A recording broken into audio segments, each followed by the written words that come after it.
বিড়াল বলে গেলাম, আপনারা ইতিহাস করে নেবেন ওই সময় রেলের কালো বিড়াল কে ছিল।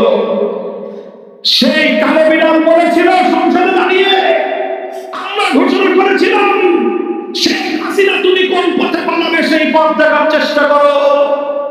আমাদের সেই কথার প্রতি উত্তরে তারা বলেছিলেন যে তোমরা হেফাজতে ইসলাম এবং মোল্লা মৌলবীরা নাকি সুবহানাল্লাহ পড়তে পড়তে পালিয়ে গেছে।